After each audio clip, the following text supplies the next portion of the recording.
Welcome to Common Ground. Today, I'm joined by Corina Shields, someone who's been speaking strongly on issues that sit at the heart of New Zealand's biggest challenges. Corina is known for taking firm positions on Māori political representation, gender identity in schools, and the direction of public discourse. She's not just part of the mainstream and doesn't try to be. So we'll launch straight in, Corina. Te Pata Māori and general representation among Māori. This is something that you've spoken strongly on, to say the least. You've said publicly that Te Pata Māori doesn't represent all of Māori, even though they might claim to. Yep. What do you think they're getting wrong, and what would real Māori leadership look like in New Zealand to you? First of all, what I mean by Te Pāti Māori don't represent all Māori is that no Māori represents all Māori. Every Māori is unique, just like every Pākehā is unique, just like every Chinese person is unique. We are all unique. Now, if you go further into that, every hapu, every iwi is different. We have different tikanga, we have different reo, we have different ways of doing things. So this idea that we are all the same, that we all have the same reo, because I am against compulsory te reo Māori, this idea that we are all the same, to me, is the globalisation of Māori. Iwi are the globalisation of Māori. We are not all the same.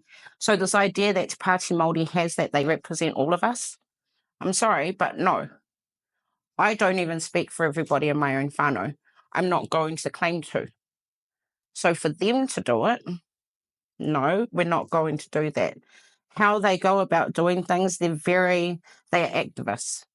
But they are activists in a different way to me. Theirs is about control. For me, it is about education. I want Māori to learn that you can be authentically Māori. You can be unapologetically, authentically Māori. You do not need to prove yourself to anyone else. But at the same time, don't go and shove your lifestyle down their throats. My siblings went to Kura Kaupapa Māori. So they speak te reo Māori. I grew up in the mainstream system. So is that an institution that teaches te reo? Or? It is. It is a full immersion te reo Māori school. So that is the background that my siblings have, going to kohanga, going to kura, growing up at marae. I grew up in the mainstream system. It's only as I've gotten older and more recently that I've started to do a te reo Māori course. I've got 3 nephews who are in the Māori immersion unit at their school. We don't have to prove anything to anybody else, but we do it for ourselves. We do it for our whānau, and if other people have an issue with that, that's their issue. Yeah, and you'll happily talk to them about it, I'm sure. Absolutely. So you said you started a te reo course yourself, and you told me off camera, so you're doing something more specific than the general te reo taught today, is that right? Like to your tikanga? Yeah. So what I've found with what governments try to promote and what Te Pāti Māori want to promote is compulsory te reo Māori. And I don't believe it's beneficial because we have so many different dialects within the Māori language. The reo that we're using should be specific to the area that we're in, the rohe that we're in. It should be reo that we can whakapapa back to. The course that I'm doing is the reo from back up north where I come from. And so for me, it's the intent. It's not enough for students to go to school in the mainstream system, learn a few words here and there because their teachers have learned a few words here and there, and think that they've done something great. Do you not think that by kids, just to play devil's advocate here, like by kids being exposed to our Indigenous culture of the country they live in so young, it might help them appreciate that culture more or have more understanding in general? Do you think that by taking away this compulsory side or even like a strongly encouraged part of it in schools might take away a lot of interest or knowledge about Māori altogether?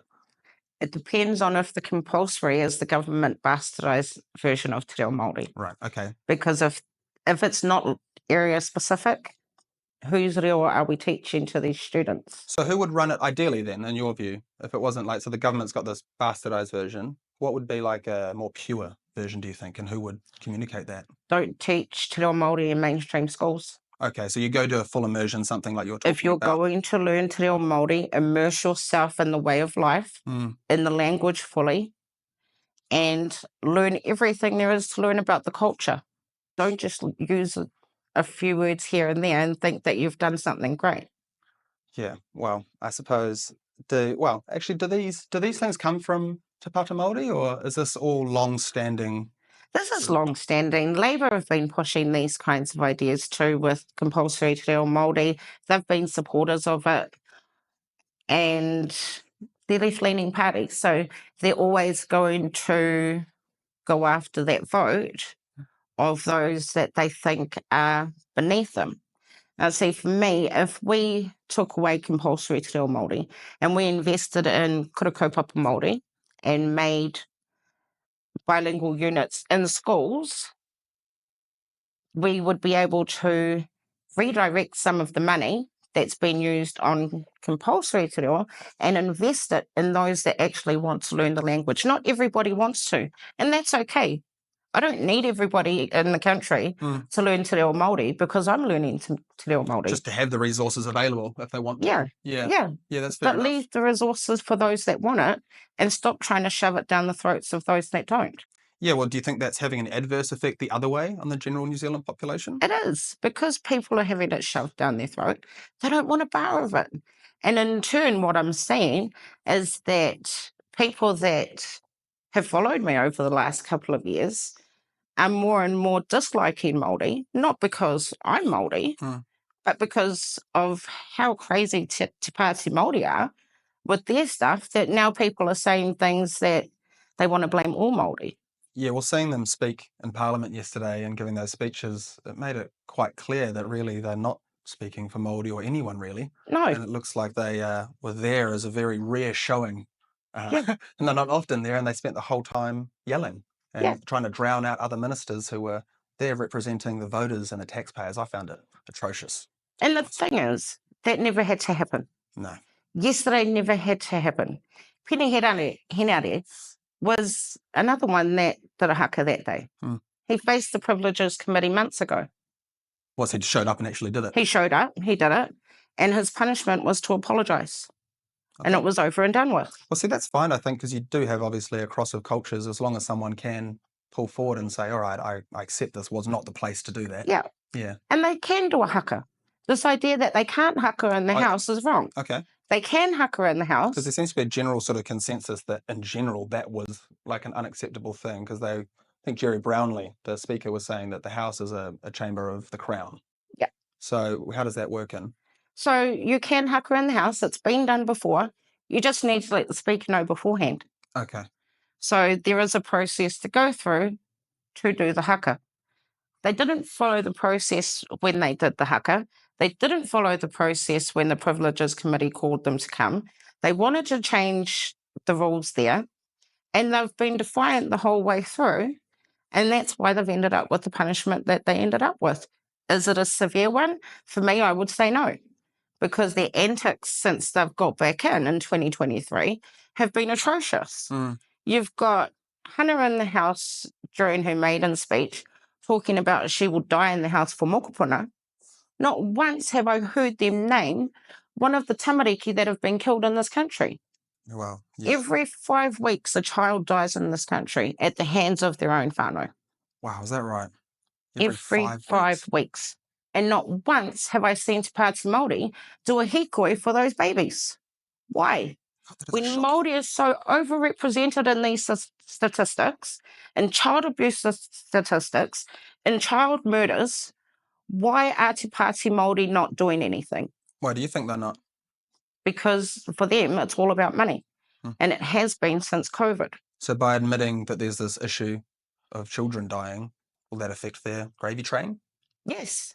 And I'll tell you exactly why. Because there is money to be made in poverty. The system is designed to keep people broke, stupid, and sick. And if you can keep people broke, stupid, and sick, you're going to make money off that. Who makes money off sick people? Hospitals. Who makes money off broke people? I think we can just sum all this up into the government, can't we? Exactly. Exactly. Yeah. And Te Pāti Māori are part of that system. They claim to hate the system, but they are taking advantage of it. Yeah, in a position where you're not allowed to criticise them, otherwise you're racist. Exactly. Unless you're Māori yourself, which Yes. is one of the reasons why I really wanted to talk to you, because I think your voice is so important, not just because you're Māori and allowed to criticise Māori, like Mr. Peters, but because purely for the fact that if you wouldn't be allowed to, and you would be shouted down as a racist, and you wouldn't actually have the opportunity to speak up in the way you do. And when you do say things, particularly on Twitter, where you say whatever you like, and that's why we have Twitter, it's fantastic. Yes. Fantastic for that. And I see a lot of Pākehā, a lot of white people jumping on your post like, hell yeah, exactly. You're saying it like it is. And I feel that. I think when you say about, they want to keep us dumb, broke, and stupid, unhealthy. Broke, stupid, and sick. Yeah, easy to control. Yeah. People think the game is race. The game isn't race. The game is about power and money. Those who have it want more of it, and they'll get it at the expense of everybody else. So, yeah, because we know that Māori experience things like homelessness and poverty at a far higher rate than other groups in New Zealand. So it seems so unethically wrong that a party purported to support them and speak for them does the opposite. If what you're saying is correct, I mean, that's nuts, isn't it? No. You take the budget debate, for example. Chris Hipkins went out on a limb for Te Pāti Māori to be part of that debate. They didn't turn up on budget day. Why did they not turn up there to represent their voters? Regardless of what they think of the system, they put their hand up to be part of that system.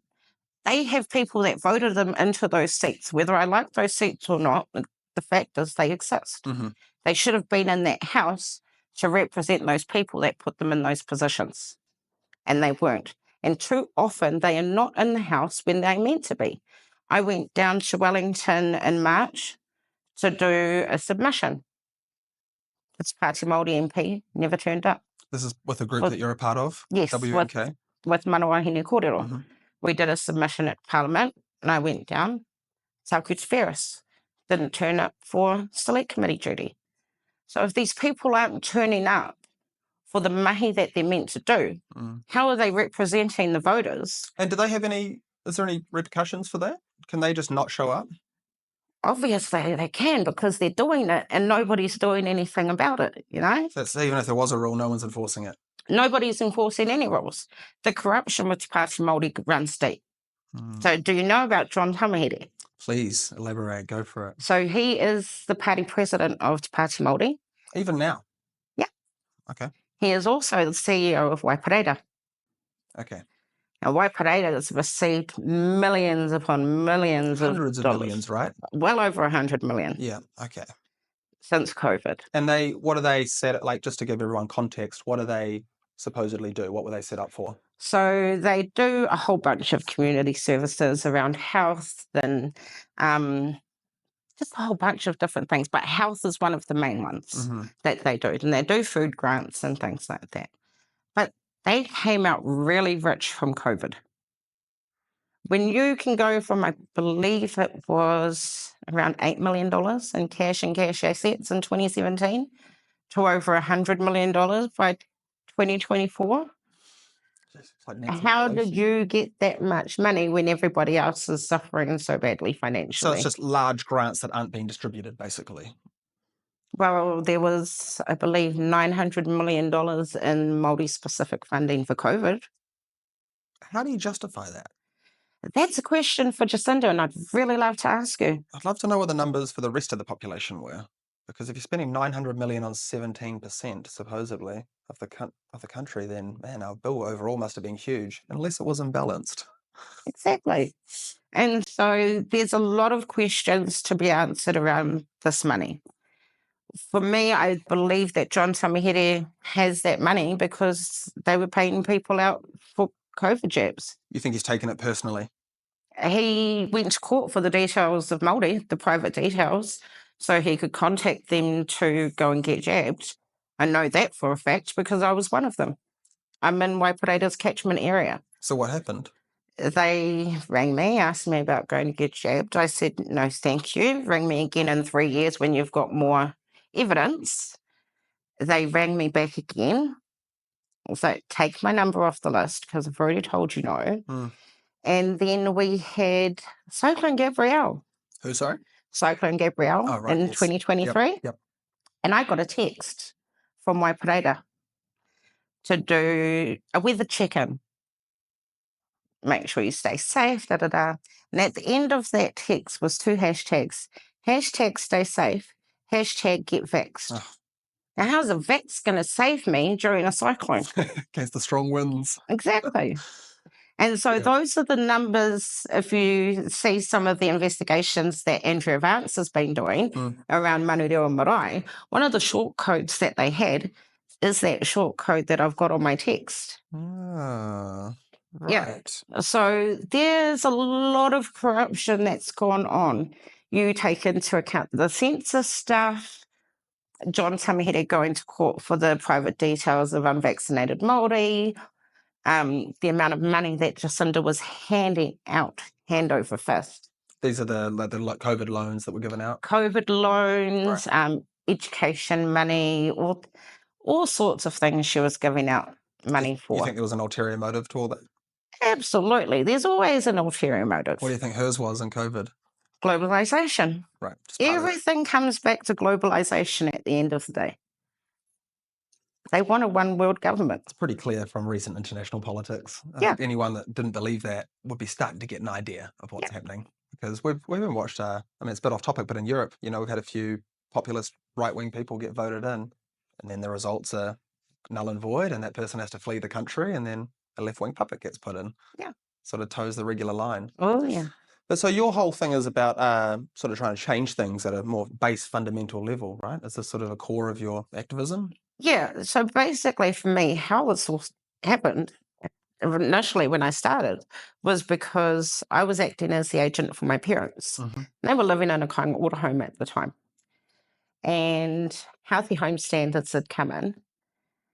And I live in a private rental. So my landlord was having to do things to my house that we didn't want them to do. We didn't need them to do. But my parents' house, it being a state house, wasn't being done in the same manner. And at the same time, my father was under hospice care. We were told that he wasn't going to have long to live, blah, blah. He was stuck in bed for nearly a year.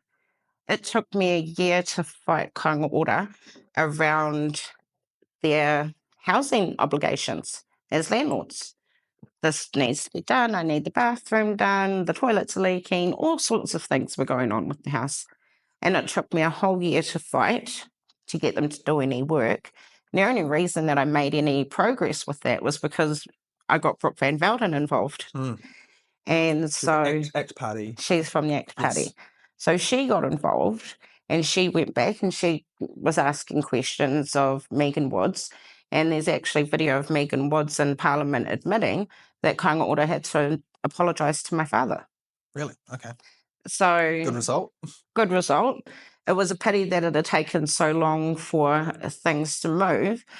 But from that whole experience, what I learned is that there are actually people who were worse off than my parents were. I thought their living situation was bad, but there are people who are in worse situations than they were in. And I learned really fast that a lot of these people wouldn't say anything because they were scared that if they lived in a state house or if they were on a benefit, they were going to get kicked out. They were going to get their benefit cut off. Don't rock the boat. Don't rock the boat. Exactly.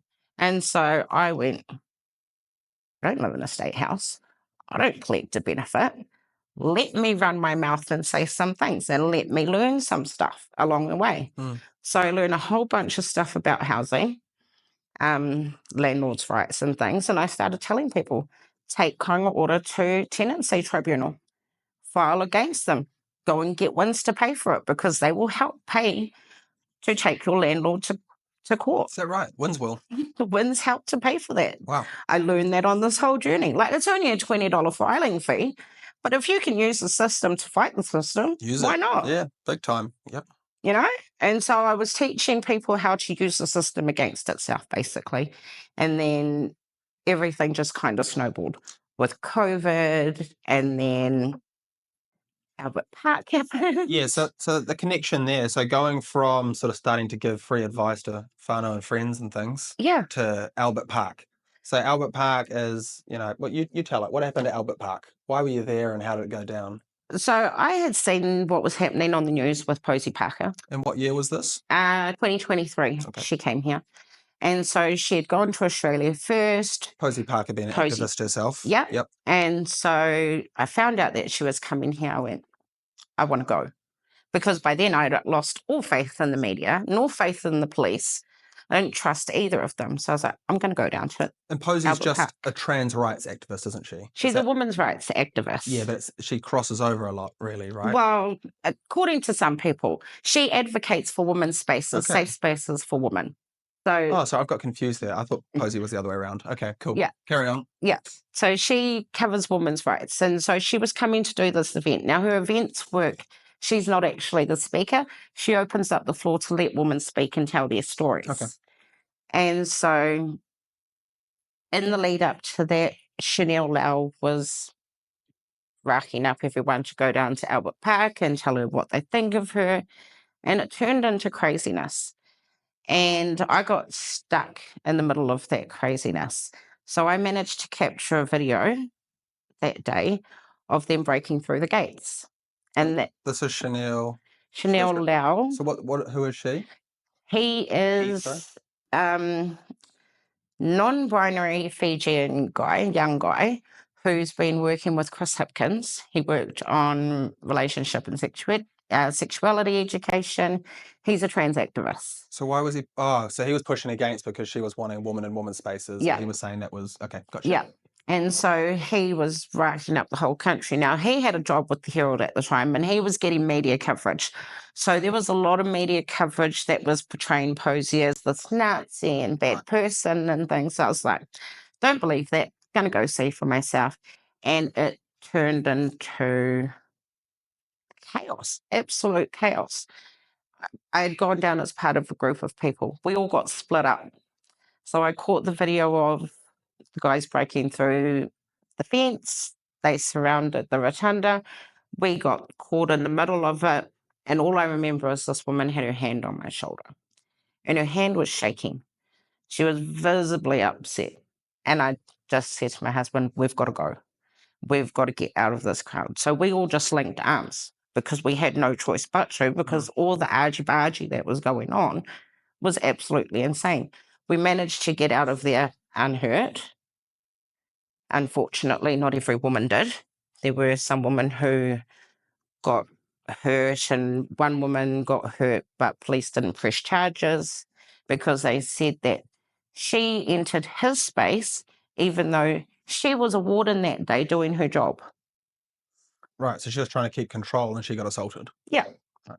But the police blamed her and said that she got in his space. Yeah. The police should have been there that day, and they weren't. Not when it mattered. No real presence there. Not around where the rotunda was, where Posey was. And it wasn't until they got her out up towards the road when the police actually did jump in and get her away from everybody else. But that park was an absolute chaos by then. And the videos that I got from that day, the flags that I saw, Communist China, you know, there was just a mixture of things down there. You got a drag queen with a korowai. And I looked at that and I went, how embarrassing. How embarrassing is Māori that you're down here using those symbols, our symbols, for this nonsense, for this craziness where women are getting hurt, where people are getting hurt. Why? You just don't believe those two things belong together? Absolutely not. What I've seen with the trans activists, with organisations like Inside Out, is that they want to use Māori culture to push this trans ideology. I would go back to them and ask, where are the carvings of girls with their breasts cut off? Where are the carvings of our boys with their penises cut off?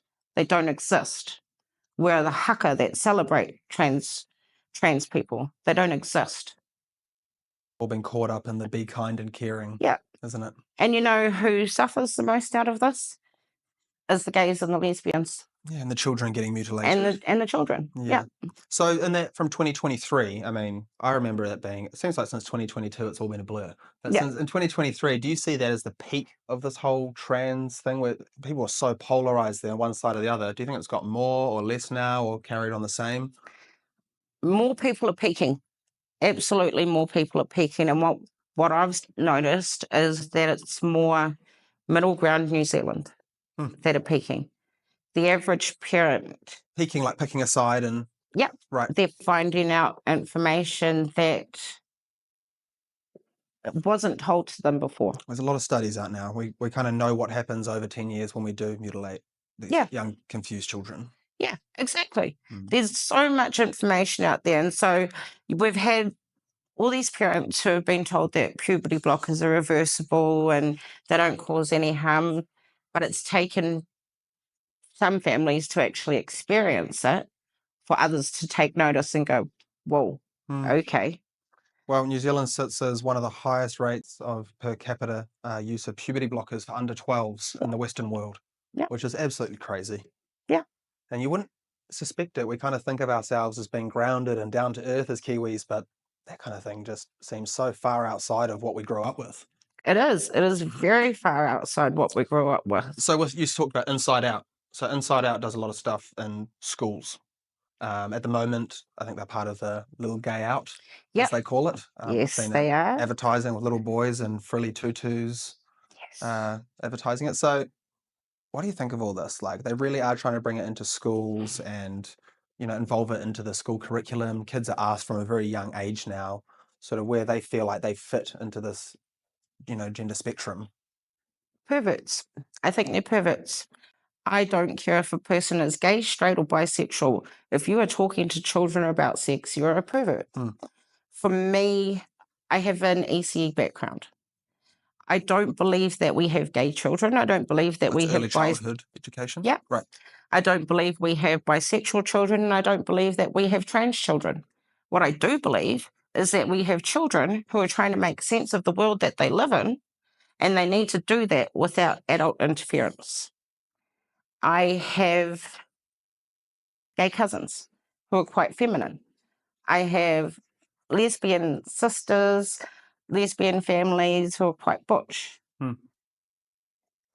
I love my family, but they are not part of the rainbow crew. And I don't want to see them get hurt because of crazy activists and the nonsense that they're teaching our kids. It now poses a risk to my family that they're going to get hurt simply for living as a gay person. I think what you said right there is what more and more people are starting to feel and think, because a lot of us are pretty happy with the LGB. Yeah. And it all seemed quite, you know, people are what they are. And I'm friends with a lot of gay people as well. And none of them talk about being gay because it's just who they are and it's just part of it. I find that with the T part, you have to not only know that they are, but you have to follow all these rules. To do with it, it's like, I'm not part of this. It's your thing. I'm not playing the mental gymnastics that you want to play. It's just not going to happen. Like, people can say that I'm a prude and all the rest of it.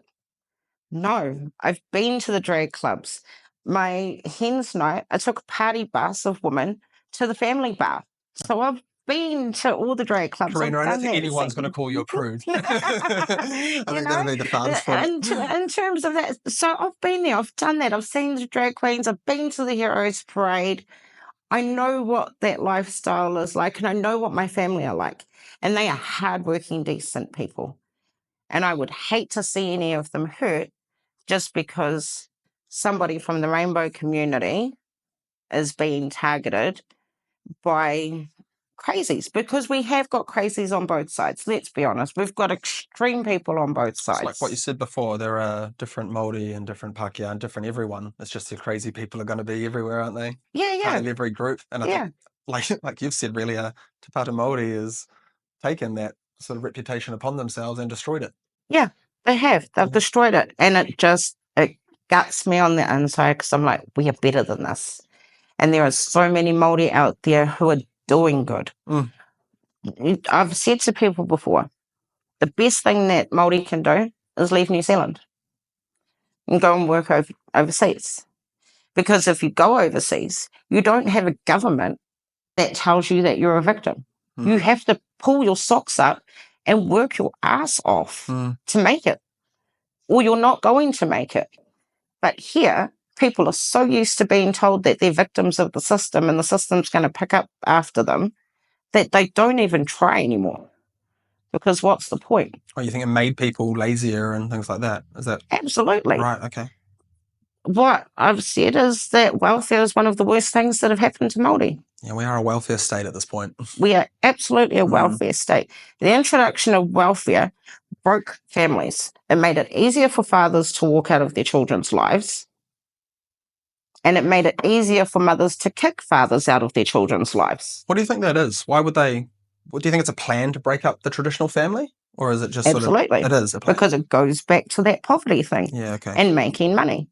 And so when we break families, you pull them apart, what are you left with? Broken children. Something that needs to be repaired by the government. Yeah. That's what they think anyway, isn't it? Yeah, exactly. And they're not going to repair it. Families are going to repair it. People are going to repair it by looking inwards. So as far as family goes, I mean, this is actually just a personal opinion of mine. I think schools step in far too much now with children. So they've taken their sort of original mandate, which was to educate and to care for your children during these hours while you are out working and doing other things. And now they're so involved in every part of the child's life, right down to this gender thing that we're talking about with Inside Out, where a child now, a young boy, can go to school at 13 years old in New Zealand and decide, I'd like to be a female. He can then change his name, and the teachers and all the class have to go along with that, and the correct pronouns now and all this sort of stuff. And the parents don't have to be told if the child doesn't want. So your child can be mentally transitioned well before you have any idea. They can also change their sex marker on their birth certificate before they're 18 without their parents' knowledge. Wow. So we have the self-ID laws. And at 16, 17 years old, a student can get a third party who's known them for about a year, go to the court, change their sex marker, and it's done. Parent doesn't need to be part of the process. So that's very scary information, and that's information that parents need to know about. I'm lucky with my boys because they're in a Māori unit at school. We're quite involved with the school.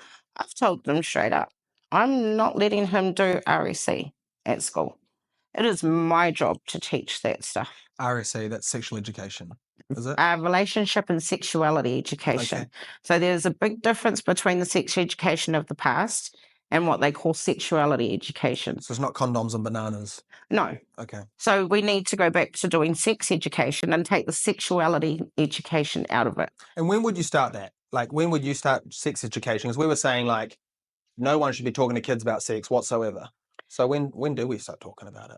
For me, I wouldn't actually talk about it at all with them. I would talk about I would talk about consent. I would talk about safe touching. I would talk about biology, but I wouldn't actually talk about the sex side of things. That's something that parents need to be doing.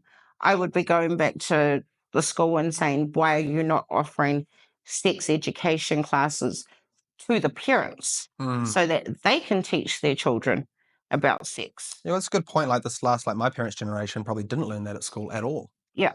Yeah, I mean, I grew up with very liberal parents, but yeah, in general, I suppose there'd be a lot of people out there that are a bit more straight-laced that don't want to talk about the ins and outs, quite literally, of sex. Yeah. But on the other hand of that, we also have like a real big problem with super young teen pregnancy, 13, 14 years old. Yeah. And we have a really sexually active young population in New Zealand, more than a lot of other sort of developed countries. Yes. So do you think there might be some benefit to teaching kids about things like condoms or contraceptive? And I think that it's always better to go back to the parents first. Okay. That the parents need to get over themselves and stop putting their parenting responsibilities on schools. Your teachers are there to teach your children how to read, write, and do maths. And when we've got such poor literacy and numeracy rates in this country, teachers need to not be focusing on teaching your child about how to put a condom on a banana. Yeah. That's something that you need to get over. If you are old enough to make children, then you are adult enough to sit down with your children and have a conversation about what sex can lead to. So I raised 2 of my nephews. One's 15. And just last week, his mum had another baby. He was there at the hospital with me when she had baby. Just one of the boys? The other Just one of them. The other one was with his friend. Yeah, fair enough. But what I said to him is, my bro, this is what sex leads to. This is the end game of sex. So he saw all the gory details? So he luckily missed the gory details. Okay. And so he did manage to cut baby's cord and everything, which was really cool. Yeah. But I was like, but this is what sex leads to. Yep. And he can hear the screaming from the rooms next door, and he's just like, whoa. That's the kind of sex education that teens need. That's good. Go with mum and, And on the other side of it, people have different religions, and they might be choosing to raise their kids different ways, whether it is part of their culture from the country they've come here from, or a lot of Christian families won't teach their kids about that kind of thing young. For better or for worse, it's still their choice. Yeah. Isn't it? Yeah. Yeah. And the school does take that away. It's an extension of the welfare state you're talking about. Exactly. Make it really easy, and a lot of people will take the easy option. Which is why I don't like the school lunches. See, people say, you're this crazy person, you don't like government doing this, this and this, and that, because it all goes back to welfare state. They're teaching our children to rely on the government. I don't have to take lunch to school today because I know that there's going to be lunch for me there. Yeah. I don't have to worry about it. It's one less thing for me to do. And then you've got Marcus Lush on radio talking about he likes the school lunches because it means he doesn't have to make lunch for his own children. Yeah, right. Just feeding more laziness, aren't you? It is. It's just creating more and more dependency.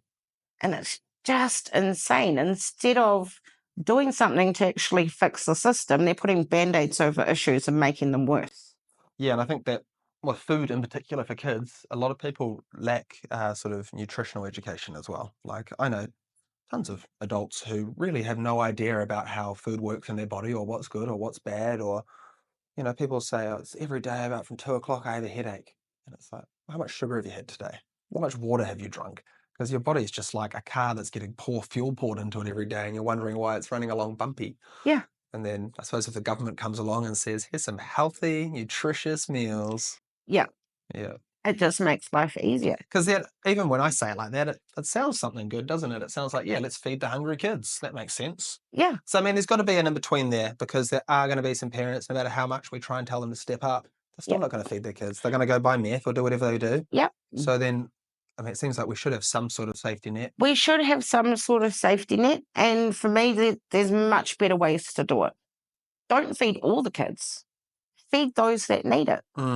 And if we're just concentrating on those that do actually need it, we can feed them better. Yeah, well, the government's argument against that is it makes those kids feel like, No, it doesn't. They're receiving this, but it's kids. Kids couldn't care less. They just want to eat. Yeah. A lot of the times, the kids don't even want to eat these meals. The easiest lunches, and what I've found with talking to teachers at my own boys' school, is the best days that they have at school are the sandwich days. It's not the hot meal days, because the kids don't have time for that. Just want a sandwich, yeah. Yeah. They want something that they can grab and go and play with their mates or catch up or whatever it may be. Nobody's got time to sit around eating butter chicken and rice. Yeah, right. That does sound good. It does sound good, but, I got you. Time-wise, as a child, yeah, you've got things to do. Yeah, well, I send my 14-year-old goes off to school with usually dinner leftovers. Yeah. So, whatever we've had for dinner, that's his lunch. And they usually have a microwave at school they can use. I'm pretty sure he eats it cold. Yeah. That's good. Eating chicken or lasagna or whatever. Yeah. It's not too hard to do either. No, it's not too hard to do.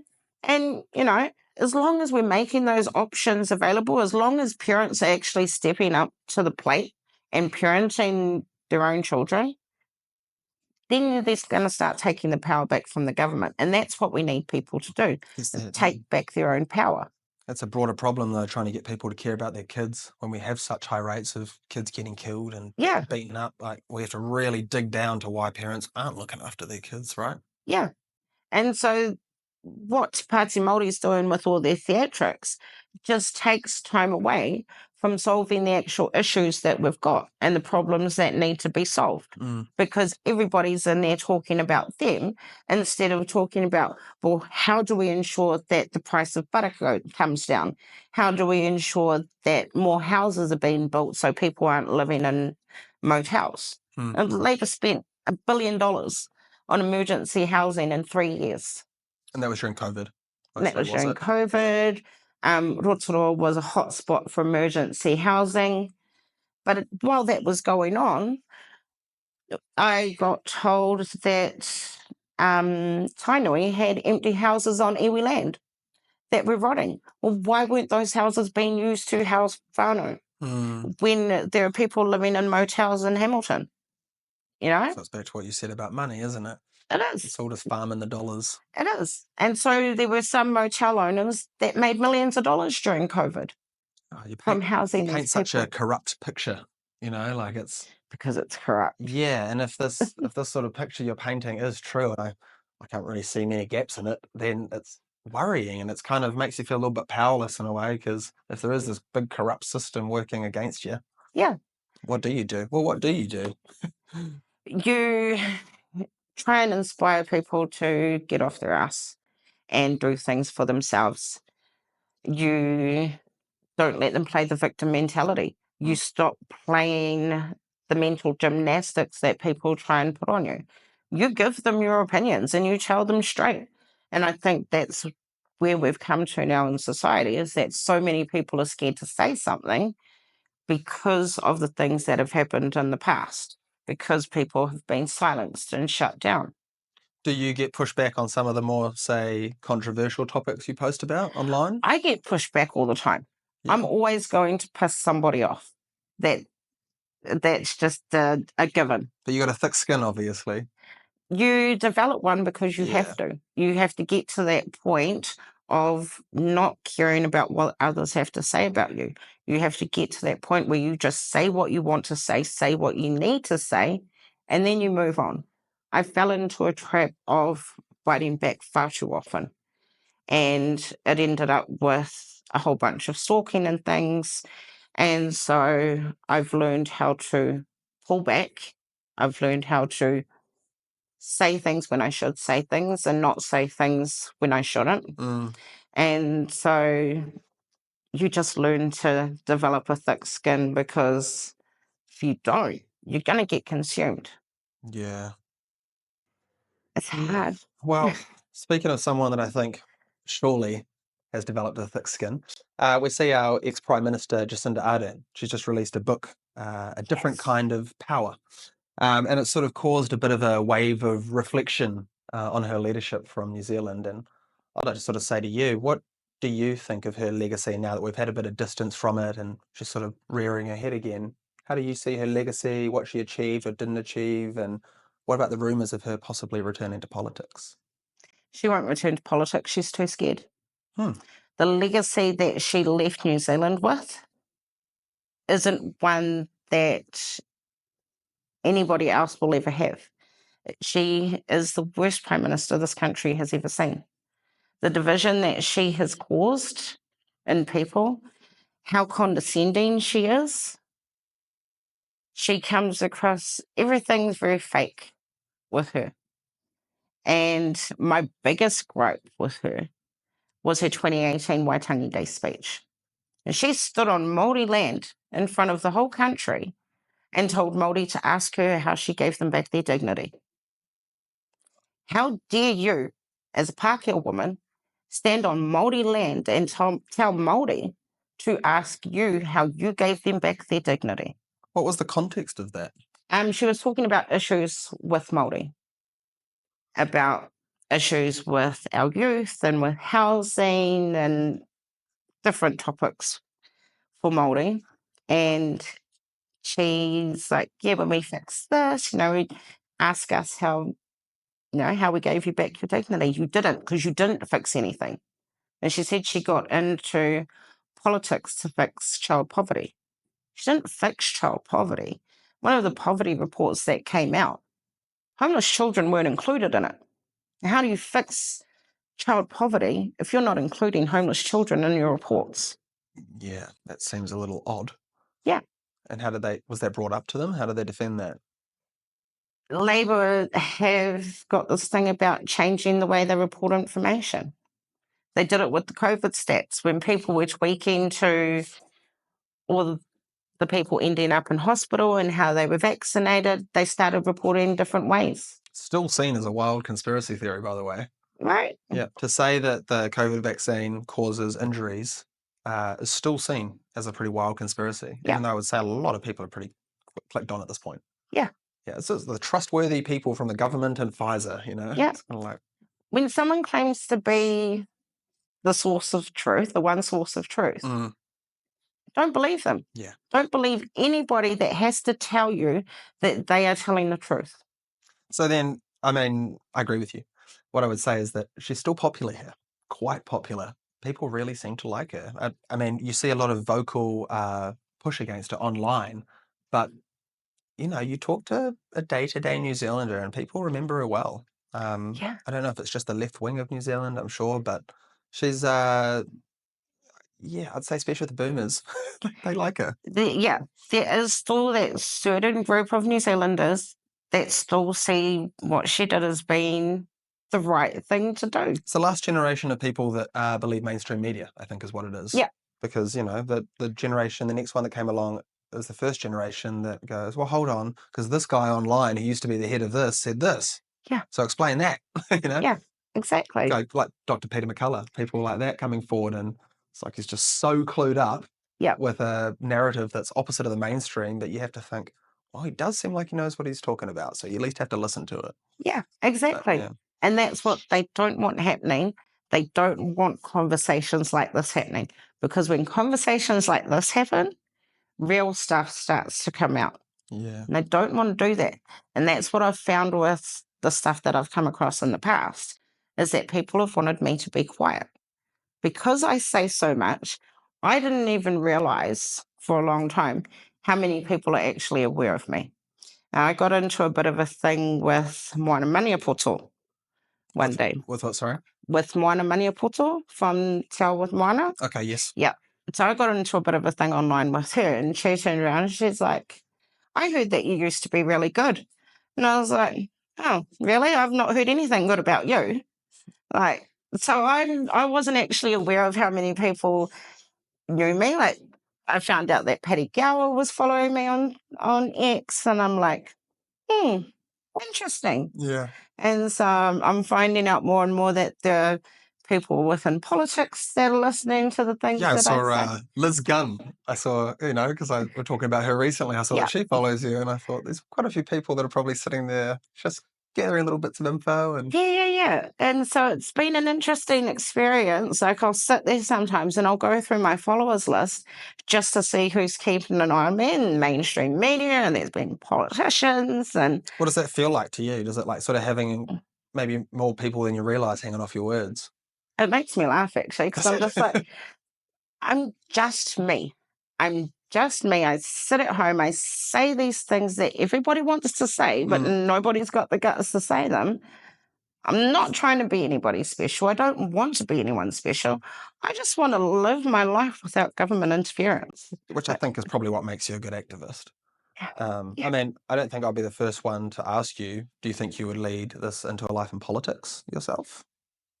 I've always said I don't want to go into politics, but at the same time, I'm like, never say never, because you just don't know. At the moment, I think the political system we have is not suitable for me. I think we need a complete overhaul. What part of it wouldn't suit you? Parties. Okay. I don't like the idea of having parties. So does MMP, the system? Just the system itself. I think we need independent politicians. Okay. Because if we have independent politicians that aren't aligned to a party, it means all these adults have to actually sit down together and work out what's best for the country based on the people that have voted them in, and not what their party leader is telling them. So let's say you're independent, you become Prime Minister, so then that Prime Minister would just pick their cabinet members from other independents. Yeah. Right, okay. And so there would be no alliances with parties, and you wouldn't have to worry about blocks and majorities. And has this been done anywhere in the world?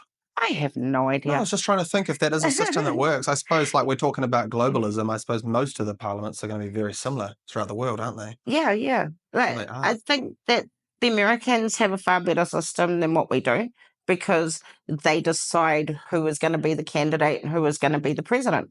We don't actually decide who's going to be our prime minister. Winston Peters does. Exactly. He's made some good and bad decisions. Yeah, but we don't actually decide who's going to lead the party and become the prime minister. And so I think the Americans have the advantage in that way. And so for me right now, politics isn't something I wouldn't want to be an MP. What if people wanted you to? What if your followers or a group behind you that says, we need you to get in there, we need a strong voice? I would need them all to be living in the same area for it to actually happen because numbers matter when it comes to votes. Yep, that's true. You know? And so I can take it you wouldn't be running for Te Pāti Māori either. Oh, no.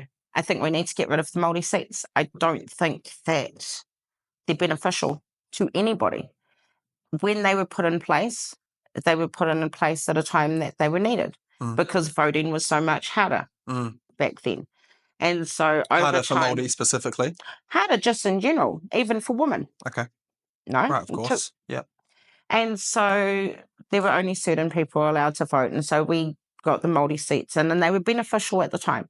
But then we got MMP in. And MMP should have ended the Māori seats. Because what we've got now is the most Māori, not only in Parliament, but in government and in Cabinet. Why do we need specific Māori seats when we already have so much Māori representation? So, yeah, you just want a meritocracy. Yeah. Everyone just gets in there if they're good, and they don't if they're not. Yeah. See, Te Pāti Māori have changed. And they've changed when the name changed. When they started, they were the Māori Party. So this is back with Peter Sharples. Yeah. Okay. It was Papira and with Tariana Turia. Okay. And so they learned about compromise. They learned that it was a give and take. They were part of Cabinet with National. National didn't need them to be in government. But John Key understood that he needed to bring them in. And they understood that they needed to make concessions to make things work for Māori, and they did. And then Marama Fox got in and Te Ururoa Flavel, and things started to go a little bit pear-shaped for the Māori Party, and then everybody switched from the Māori Party back to Labour. And then they made another switch again, back to Te Pāti Māori in 2020 with Deb. And then in 2023... Packer, yeah. With Debbie Packer. And then 2023, we've seen them all come back through again because they've built on that momentum that they got in 2020 with Debbie and Rawiri. But prior to that... And general public confusion about sort of, I think like you've pushed against, but a lot of people do see the Māori Party as representing Māori in many ways. Yeah. And what you're saying is that they completely don't, and particularly after this 2023 rebrand, eh? No. 2020 rebranding. 2020, yeah. Yeah. And so they came back with a new name, new faces, a couple of new MPs, and they came back with a different attitude. You should give me what I want because we're saying that we want it and we want it yesterday because te tiriti o Waitangi. Well, no, that's not how it works. When you put your hand up to be an MP, there are rules that are in place. So they come up with this idea that there's no tikanga in Parliament. There is. Everywhere you go has tikanga, whether it's in your house or in your employment. Just for anyone international, can you explain a little bit further about tikanga? So tikanga is customs, protocols. Every house and employment has them. They have a way of doing things. Some houses, you take off your shoes at the door and you don't wear shoes inside the house. That's not just a Māori thing. There are lots of cultures. You leave your shoes at the door. And so every house and employment has them. Te Pāti Māori may not like Parliament's tikanga, but Parliament absolutely has one. And so they need to follow the rules of Parliament. And if they can't do that, for their voters, then they need to get out and let somebody in who will work for the voters because they're not doing it if they're not turning up to do their jobs. Yeah, that's really well put. And I think they have kind of made your point themselves over this past couple of months. Not showing up to these privileged committees and hearings and all things like that. Yeah, that's exactly. sort of doing your job for you. Yeah. So, we're talking about some kind of semi-high profile people here in New Zealand. And another one that you've had a bit of history with is Mike King at the I Am Hope Foundation. So Yes. in general, you've been a big part of mental health advocacy in New Zealand. It seems you talk about it a lot online and you've been part of various groups. But you've been quite vocal about organisations like I Am Hope. And the reason I bring this one up is because in New Zealand, I Am Hope is viewed favourably by a lot of people. The whole gumboot up and all this sort of thing. It was everyone's Facebook tag for a while, whatever it's called, the profile photo thing. Yeah. So what is your issue with I Am Hope, and sort of what groups are you a part of and what do you do? So for me, I Am Hope, I have quite a long history with them. I've been a follower of theirs for years. I've done the gumboot thing down at the Domain, and I've been a part of different things over the years. And then Albert Park happened, and I went to Albert Park, and I got more vocal about the trans stuff.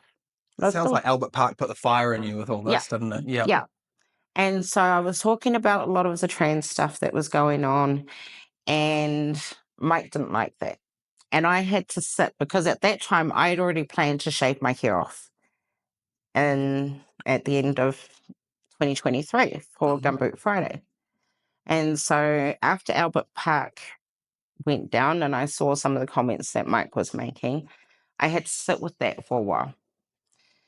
It took me about 2 or 3 months before I decided that I was actually going to go ahead and still shave my hair off for a charity, because I could see that his views and my views weren't aligning. But ultimately, I still went ahead with my fundraiser for Gumboot Friday because I decided that the youth were the ones that needed the money. They're the ones that needed the support and the mental health care. So I hosted a Gumboot Friday event in November 2023. And I shaved my hair off that night. All of it. Completely bald. What was that like? Amazing. It was the second time I had done it for suicide. But absolutely loved it. And would do it again. What, just felt empowering, or you liked the look, or what was that? It felt empowering, the look, just the maintenance of not having to do a woman's hair is amazing. And so we made a big deal of it. I got Micaiah Simmons from I Am Hope to come in. Mike ended up popping in for a little while. We had an MC. It was a good night. Yeah, you spoke about Micaiah on your interview with Leah Panapa. Yeah. Yes. And so a couple of months later, Mike had seen some stuff that I'd said, and I'd promoted I Am Hope still along the way. And he made a comment on my ex account about they never supported me. And I'm like, huh? Hang on. You were at my event. What do you mean you've never supported me? Stop using the charity name. Like, what is this about? So I emailed Micaiah and I'm like, was this Mike, or was it a troll account? Is it just someone messing with me? She emailed back and was like, can you give me a call? So I gave her a call. I was like, what's that about? And she's like, oh, Mike has really staunch views about trans ideology and things. And I was like, so do I, Micaiah. And if Mike had have come and talked to me, we could have squared this away in private. But he's made it public. And he's put it out there for everyone. And now I'm being attacked because of it. And so she let it be known that Mike is a supporter of the trans ideology and the rainbow community, because we have to look after the youth and things. And I get looking after the youth. But stop telling our children that they need to take puberty blockers or wear binders or cut off their bits to do it. Yes, I think a lot of people wouldn't be aware that Mike is so into that sort of thing. Yeah. And so supportive of it. Yeah. It seems odd that he would sort of alienate such a vocal supporter of his charity for the sake of the different views. Like you and I could sit here and disagree and we'll still talk, won't we? It all comes back to the money. Money again. So got that $24 million. So has his personal wealth increased a lot as well? I'm not sure about his personal wealth, Right. but the charity got $24 million from the government in the budget, to help their costs, because they were saying that their costs were around $6 million a year. Wow. So the government were funding that. I wonder if that will ever get audited, or any of this will ever get audited. Likely not, because they're still waiting for Waipareira to be audited. Waipareira should have been fully stripped of their charity status by now. Do you think that's deliberate, that they're going slow on that? It's absolutely deliberate, because the chair of Charity Services, who was doing the investigation back in 2019, I believe it was, Gwendolyn Keel, she ran for Labour in the 2023 election for Port Waikato. She went on leave so she could stand, and her return date to work was the Monday after the election. So she wasn't fully planning on winning that seat. Yeah. She was just avoiding doing her job. Te Pāti Māori shouldn't have even stood in that election. They should have been stripped, because by that point, John Tamahere had already been using charity money to fund his own election campaigns. He was caught doing that? Yeah, for the Auckland Mayoralty, for Te Pāti Māori in 2020, I believe it was as well. He was caught using money. So he had to pay that back. In 2023, Te Pāti Māori's launch party was hosted by Waipareira. Charities are supposed to be politically neutral. Family First got stripped for a lot less than that. Why? Well, that's a misappropriation of funds, right? Exactly. Yeah, applies where it wants to apply. Exactly. Well, that sort of moves us on to, one of our last topics, really, which is the media, politics, and censorship. So you said something on X recently, which I just 100% agree with. You said that MPs should not be allowed to block constituents. They shouldn't be able to block them off social media. And this speaks to a broader idea of, some people say now social media is our public square. It's where we talk about things. Like, we don't physically gather anymore. People gather around their phone or their computer. So when you block someone from speaking in the public square, you really are blocking out their voice in the modern world. Yep. And have you yourself been blocked by MPs? Is that what sort of I have call for that? Yep. I have. So Debbie Packer was actually one of the first ones that blocked me. And a lot of the ones that have blocked me have actually been women, and they've been Māori. Interesting, right? Yeah, it is. Yeah. And so when we're hearing that we need to hear Māori voices more, why am I being blocked? We're not saying the right things, Corina. Yeah, exactly. Yeah. So what I said to Debbie was, it was when Jacinda resigned. And she would put up this glowing post about how great Jacinda was. And I said, how did she give you and your whānau back your dignity? That was it. Didn't abuse her, didn't swear at her, simply asked her, how did Jacinda give you and your whānau back your dignity? And so what from there? She just blocked me. Did the rest of the party jump on board? The rest of the party didn't jump on board and block me. The party hasn't blocked me yet, but Shannon Halbert's blocked me. Oh, well, I'll try a little bit harder. I'm sure they will soon. Yeah. So do you think there should be some sort of law or legislation to stop them doing that? There should be. I don't think that MPs should have to suffer abuse. So I think if they can prove that they're being abused or targeted by people, that is a valid reason to block someone. But if you're not being abused, if you're not being targeted by somebody, then let the public have their say. And I've brought this up to people before, and they're like, it's a free speech issue. No, it's not. Those MPs are there to represent us. They are being paid. Their speech isn't free. Their speech costs us hundreds of thousands of dollars for each person every year. So this idea that they get to just block out voters, I think is wrong. I think it's a really good point. I hadn't thought of it that way. You often think about these politicians as being just another citizen, but they're not. They're very well-paid representatives for us. Yeah. Supposedly. So their speech isn't actually free because we're paying them for it. So you're very critical of the Te Pāti Māori, but what about the other parties? Do you think in general they're just all no good? I think that the Greens are definitely no good. I think that Labour has gone even further left than they used to be. National has moved towards the left. Yeah. They've definitely moved towards left. And even if you look at their logo, you can see their logo's got a bit of a purple tinge to it these days. Yeah, I haven't noticed that. Yeah, there's a bit of red mixed in there and it's looking a little bit more purple. And so... Well, it feels that way. Looking at policy and the way they argue with each other, it's like, you're arguing about the same thing. Yeah, I think there's some potential with ACT. There's still some issues that they've got there that need to be ironed out. There's some potential there. Winston is always going to be Winston. He's surging at the moment. Yeah, he's going to keep on surging ahead as long as he's saying the right things. And with the gender ideology stuff that he's pushing back against, he seems to be one of the only ones that is doing this. Yeah. And so as long as he continues to go for Middle New Zealand and turn those people around, I think we're going to see him shoot even further ahead. Yeah, we'll need another comet to get that dinosaur out of Parliament. He's going to be there forever. He will. Yeah. He will. He knows how to play the political game, but at the same time, you've got to be very careful with him. He's got some good aspects to him, but at the end of the day, he's still a politician and he's still a lawyer.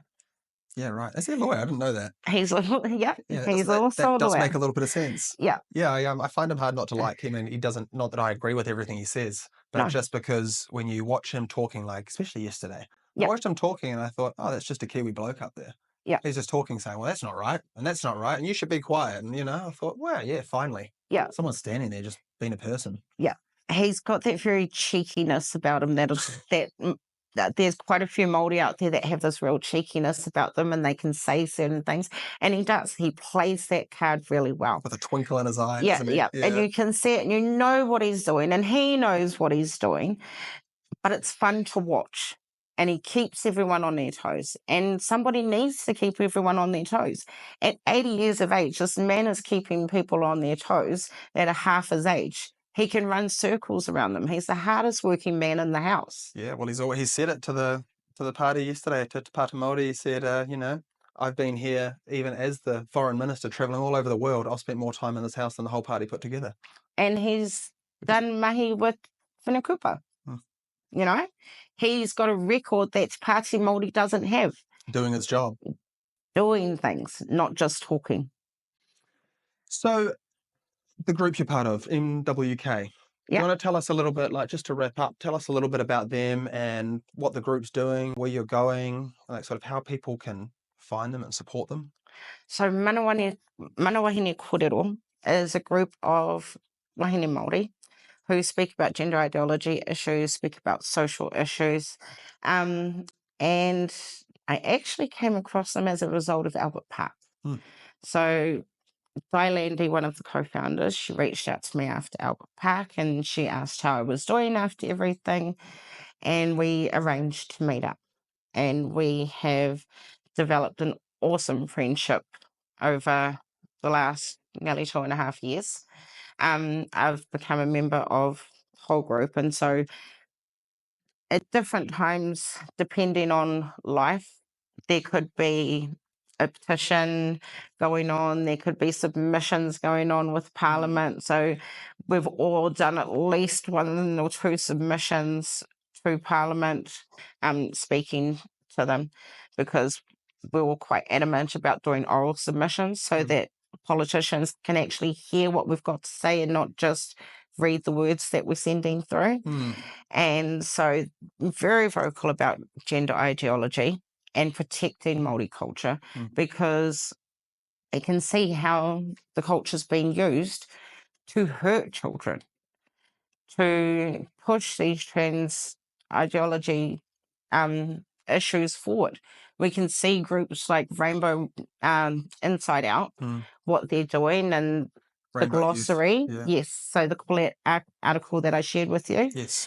With the Glossary and ahi wihongi, those are all new made up words. It's part of that bastardized Pākehā te reo Māori that I was talking about, that they're just pulling these new words out. Yes, languages evolve, but they don't evolve to the point that an 80-year-old doesn't understand their own language anymore. Yeah, or to add 100,000 words in a couple of 30 years or whatever. Yeah. So we're finding that there's a lot more older Māori who do speak te reo Māori who don't understand a lot of this new language these days because it's become so bastardized, because it's become so government. No, it's the government language, the compulsory side of it. So, yes, outside of the trans stuff, you are also advocating just for pure Māori culture, not this newer version. Not this newer version. It's to protect the culture, and it's to protect the language as it was from this globalization idea that people have got. No, it's not Māori culture to cut off breasts and penises. It's not Māori culture to shove puberty blockers down our children's throats. It's not Māori culture to be teaching children about gay sex. You know, keep all of that stuff away from children, especially when our abuse statistics are so bad. How many are in the group at the moment?